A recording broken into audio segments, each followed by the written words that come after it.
Well, you know, the weather, we've talked about this, is terrible out here. It's windy, it's raining, the tides, there's a lot of damage. So Tom was supposed to be in studio, but he couldn't make it because a lot of the roads in the Boston area are shut down, and outside of Boston are all shut down. But he still joins us via Skype to talk about the observance of 24 hours for the Lord.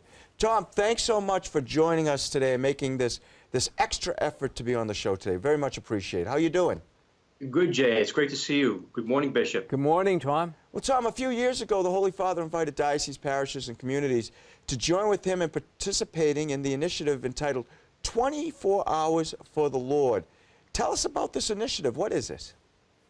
Well, it's really a chance to put God's mercy within easy reach of God's people. And so the Holy Father wanted to, he declared the Year of Mercy in 2015, but he wanted to really put the sacrament of reconciliation at the center of the Church's pastoral activity and make it very easy and very visible. And so what 24 Hours for the Lord is a chance for parishes, dioceses really around the world, to host 24 hours of adoration and also the sacrament of reconciliation. So basically for 24 hours, whether it's 24 hours straight or two 12-hour periods broken up, people can go to the place where this is being hosted, to that parish, and find the sacrament of confession and find the Lord in the Eucharist in adoration for a 24-hour period, which is pretty intense. I mean, it's intense to put something like that on because you've got to, as a priest, either hear, or be in the confessional for many, many hours, or have the help of a number of other priests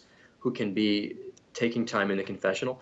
And also, it's a wonderful challenge for the faithful of the parishes to commit to hours of adoration over the course of 24 hours.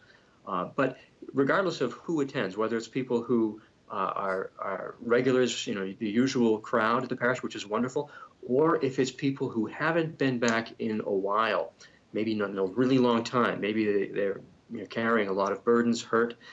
This is a great chance to come back. There's no time like this to return. And you know what? You really can't do it wrong. It's not like you have to know the responses. You don't have to know the prayers for the sacrament of reconciliation. The priest will help you. There's no way to mess up adoration. You just sit and just listen to the Lord there and just sit with him, Good point. It really is very, very easy to come and to access this incredible grace of the sacrament and to be in the Lord's presence. And now let me get this straight, Tom. I want to talk about the Archdiocese, we do, but this is happening, so if people who are living and listening in Fresno or in New Orleans or in Detroit, I mean, this is happening in those dioceses too, right? This is happening in dioceses around the world, and while I can't name off specific ones, it's not a command that it has to be done everywhere. But the Holy Father has invited dioceses around the world, and so this really is a unique thing. And in the Archdiocese, we're doing it on March 9th and 10th. That's the 24-hour period that we've chosen, and he gives dioceses the ability to choose a time that works best. But typically during Lent, and yes, so we do this in union with the whole Church. So imagine, God's mercy pouring out just all over the world and all over the country. And two parishes, at least two parishes in every region in the Archdiocese, right? That's correct, yes. We have 10 different locations, 2 in each region. You know what I like, Tom, is when you say that for those people who haven't been in a while, that this is a great opportunity. So we're really putting out the welcome mat too, and say, we miss you, here it is. So you would really advocate for people who haven't been to get to this. Absolutely. I mean, for any viewer who may be listening, or maybe passing by, clicking by and saying, gee, I haven't been back. I wonder if the Lord is calling me back. This is it. The Lord is calling you back.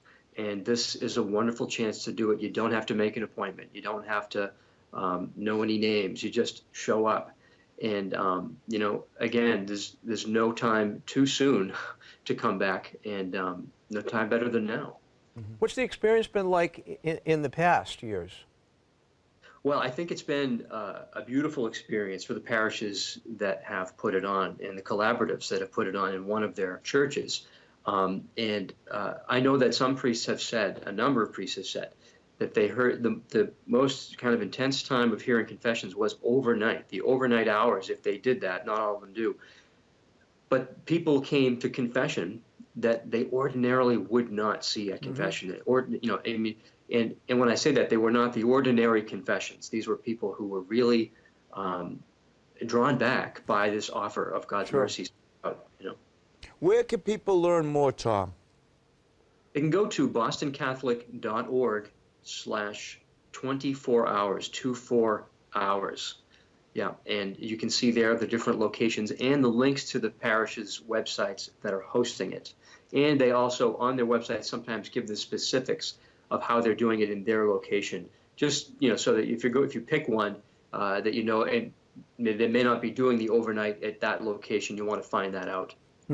Well, Tom, thanks so much for being with us. Now you stay nice and dry and warm in your home, and we appreciate you giving us the time today. Absolutely. Thanks so much, Bishop and Jay. It's great to be with you. All right. Thank God you, bless, Tom. Tom.